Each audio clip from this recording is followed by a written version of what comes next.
डाल के अपना लॉगिन करेंगे। लॉगिन करते ही सीधा आपको सर्वर के एक्सेस पर रिडायरेक्ट कर देता है। तो सामने हमें सर्वर का लॉगिन एक्सेस देखने को मिल रहा है। इसी में आकर अगर हम एक फ्रेश वर्डप्रेस सेटअप करना चाहते हैं तो हमें इसी सी पैनल में थोड़ा सा नीचे का ऑप्शन में किस में आना होता है, तो ये फाइल मैनेजर में आते हैं। फिर कहाँ पर आते हैं, जिनके भी डाउट थे तो वही बिल्कुल नॉर्मल वही है जो हम जिस पे क्लासों में बात कर रहे थे।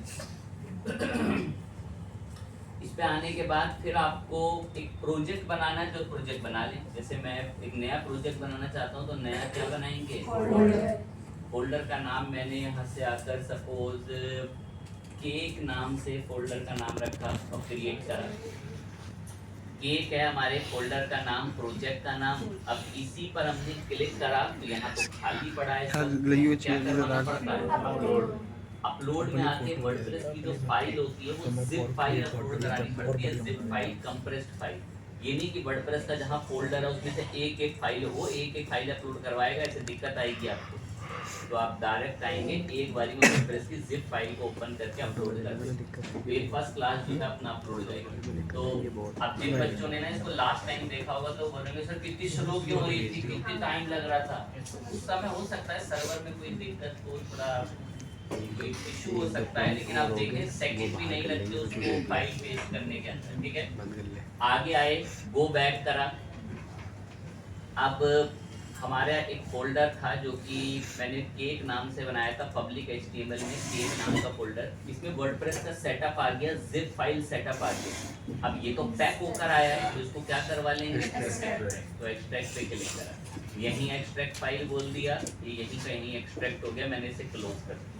दिख तो रहा नहीं है भाई, ये वेब है, तो वेब पर आपके ब्राउजर जैसा अपडेट नहीं हो जाता एकदम से, तो ऐसे कभी कभी किसी केसों में हमें क्या करना पड़ सकता है, तो ये देखने को ऐसे मिलता। पर दिक्कत की बात अभी भी ये थी कि पब्लिक HTML के अंदर एक केक नाम के फोल्डर में बाहर तो है ही नहीं वर्डप्रेस, वर्डप्रेस तो वर्डप्रेस फोल्डर के अंदर है, और जबकि हमें इसे बाहर लाना है। तो बाहर लाने के लिए आप इसकी सारी फाइलें क्या कर लें, और ये सारी फाइलों को क्या करा लें। अभी कहता मूव किस लोकेशन पे करना है, तो मैंने बता दिया कि मूव वर्डप्रेस में नहीं, मूव कौन से फोल्डर में करना है, केक। तो पब्लिक HTML में केक में मूव कर दो और मूव पे क्लिक करा, सारी फाइलें हट के वहाँ बाहर चली गई। अब पब्लिक HTML में मैं केक वाले फोल्डर पे आया, तो आप देखो सारा वर्डप्रेस आपका बाहर सेटअप।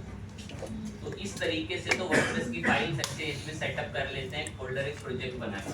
अब इसके लिए घर भी बनाना है। क्या है वो घर, बेसिकली डेटाबेस बनाना है। इसका जो MySQL डेटाबेस पर है, MySQL डेटाबेस में आकर एक सिंपल सी बात क्या देखने को मिल रही है, क्रिएट डेटाबेस का नाम भी हम लोगों ने क्या रखवा लिया, एक सेम ही नाम रखते हैं, क्रिएट करके डेटाबेस बोला। ठीक है, डेटाबेस क्रिएट हो गया। और डेटाबेस देखना है ना, तो ये दिख रहा है केक नाम का डेटाबेस, पर इसको चलाने वाला कोई कौन नहीं है। डेटाबेस तो है पर इसको चलाने वाला कोई कौन नहीं है, यूजर। जैसे हमारे लोकल सर्वर के डेटाबेस को चलाने वाला यूजर होता था रूट, लेकिन यहाँ इसको चलाने वाला कोई यूजर नहीं है। तो यहाँ नीचे एक बड़ी प्यारी सी लाइन देखने को मिली, तो हमने हमारा एक यूजर बनाया, उसका नाम भी क्या रख दिया। अब इस यूजर को जब मैं बनाता हूँ ना, तो याद रखना मैं एक पासवर्ड सेट करता हूँ। जब मैं ये यूजर बनाता हूँ तो ध्यान रखेंगे कि हम यहाँ पर एक क्या सेट करते हैं, पासवर्ड। तो पासवर्ड आकर हम लोगों ने यहाँ पर सेट करके रखवा लिया।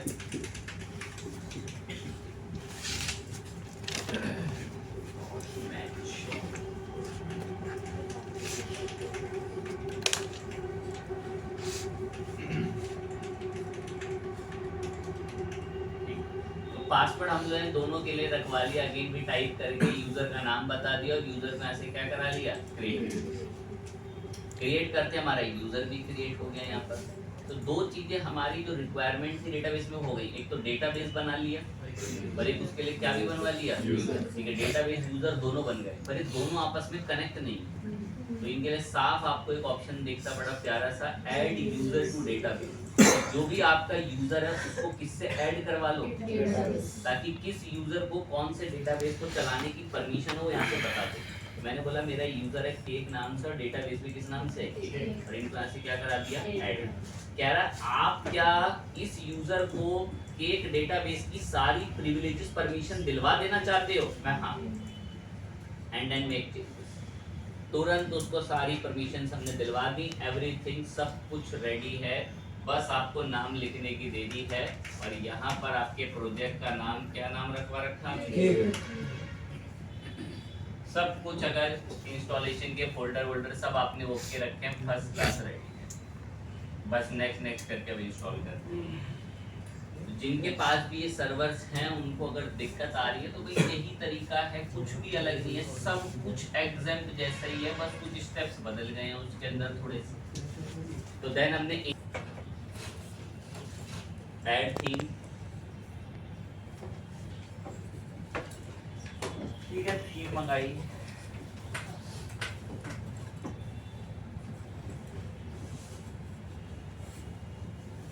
ठीक है, ओके, थीम आ गई। अब प्लगइन करते हैं कुछ एक आधे इंस्टॉल।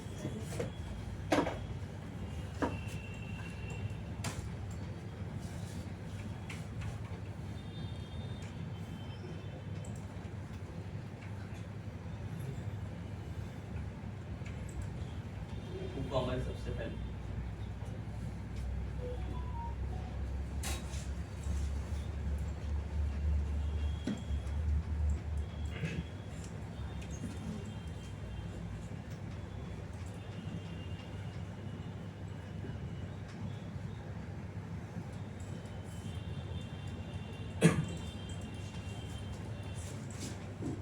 ठीक है, WooCommerce सेटअप कर लिया, और एक दो और कराने हैं।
ये फोर्थ ऑथेंटिकेशन वाला प्लगइन इंस्टॉल करते हैं।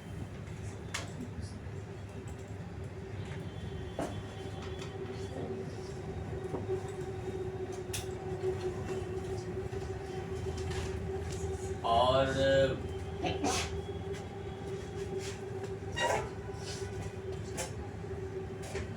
एक्टिवेट भी कर दिया, थोड़ी बहुत एक दो सेटिंग चेंज करनी है करते हैं, और एक प्रोडक्ट ऐड करेंगे फिर WooCommerce के अंदर सेटिंग्स में आके तो एक चीज बदल देंगे। ये सब आप लोकल सर्वर पे पढ़ चुके हैं तो ज़्यादा तारीफ नहीं कर रहे। अकाउंट एंड प्राइवेसी में आके एक बात बोल दी कि गेस्ट चेकआउट मना करो, लॉगिन कराना जरूरी है, चेकआउट और माय अकाउंट पेज क्रिएट हो, सेव चेंजेस, दो चीज़ें तो भी, और एक एक पेमेंट में चाहो तो करा लो ऐसे कैश ऑन डिलीवरी ऑन, बाकी अब हम फिर लाइव पेमेंट भी पढ़ते हैं। थोड़ा सा साइट हमारी रेडी कर रहे हैं, बस उसी में मेहनत कर दी थोड़ी सी, प्रोडक्ट में आके एक प्रोडक्ट ऐड कराएं।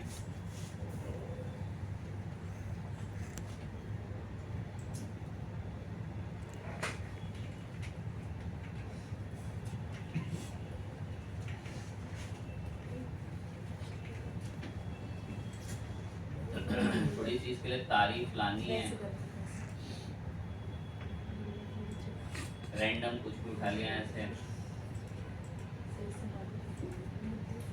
थोड़ा सा प्रोडक्ट के लिए कीमत बता दी, प्रोडक्ट चाहिए बस एक थोड़ी जगह घेरने के लिए, और उसको ऐड कराते वक्त बिलिंग डिटेल वगैरह पर से पहले ओटीपी मांगे उसके। प्रोडक्ट भी रेडी है, हम खुश हैं इस प्रोजेक्ट से। इसको लाइव भी मैं कर लेता हूँ अभी।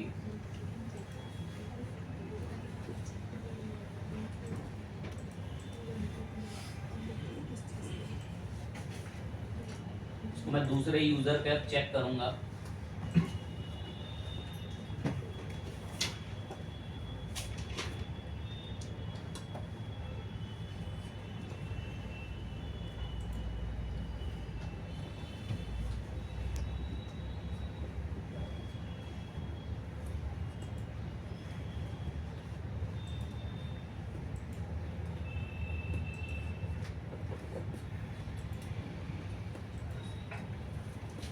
ठीक है, ओके है। शॉप में अगर मैं आता भी हूँ तो एक प्रोडक्ट है, ऐड टू कार्ट करते हैं, और ऐड टू कार्ट में फिर कार्ट में गए, प्रोसीड टू चेकआउट करते हैं। ठीक है, रजिस्टर के लिए कह रहा है, ईमेल आईडी मांग रहा है, कह रहा है पासवर्ड का लिंक आपके लिए भेज देगा, लेकिन कोई ओटीपी सिस्टम नहीं आ रहा। करते हैं ओटीपी सिस्टम वगैरह सब ऑन। चाहे तो थोड़ा और बेहतर करने के लिए इसमें एक प्लगइन और कर सकते हैं, थोड़ी भीड़ इकट्ठी और लॉग आउट वगैरह सिस्टम शो कराने के लिए अल्टीमेट मेंबर।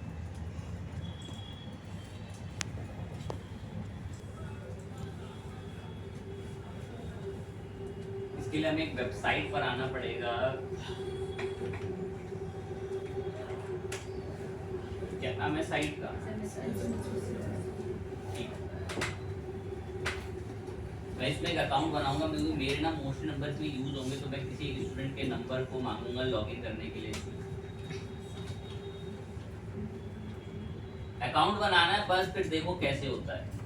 साइन अप करने गए, यूजर नेम,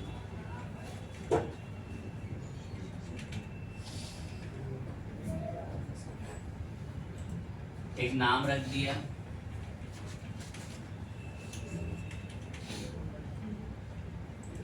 एक ईमेल आईडी मांग रहा है, तो मेरे पास ईमेल अवेलेबल होगी यहाँ पे। ईमेल खोल भी लेता हूँ मैं यहाँ से, ईमेल मैंने पेस्ट भी कर दी। एक नंबर हमारा एक आगे स्टूडेंट बताया, 076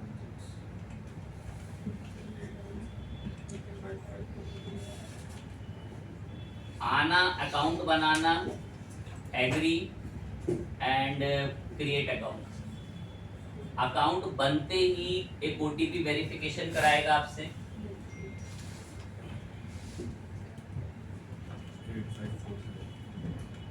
ओटीपी वेरिफिकेशन होते ही ये आपको लॉगिन तो दे देगा यहाँ पर इसका आपको ना आईडी पासवर्ड जानना होता है, ध्यान रखना इस बात को। तो ऑटोमेटिक ना इसका आईडी पासवर्ड आपकी ईमेल पर आ जाता है कि योर अकाउंट कंफर्मेशन करके ऐसा एक मेल आता है, और इसी मेल में थोड़ा सा नीचे करके आपका ये यूजर नेम आ रहा है और आपका ये क्या आ रहा है, बेसिकली पासवर्ड। तो ध्यान रखना, ये यूजर नेम पासवर्ड जनरेट करके देता है और वो ईमेल पर आता है, ध्यान रखना इस बात का। ये वर्डप्रेस में मांगा जाएगा। अभी अब मैं आया मेरे वर्डप्रेस में, और यहाँ मैंने एक प्लगइन इंस्टॉल करा, इसी के नाम से आता है, SMS अलर्ट के नाम से।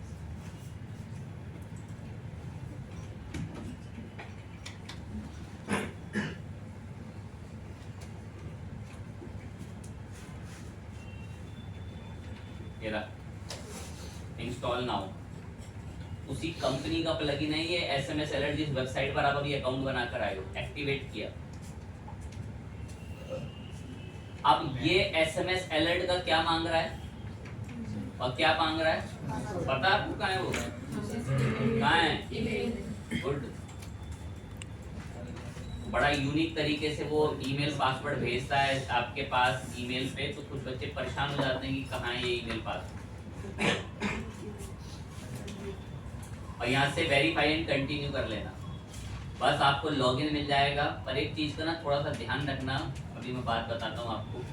इसने आपको इस अकाउंट पे बस 5 फ्री SMS दे रखे हैं, बस 5 फ्री SMS।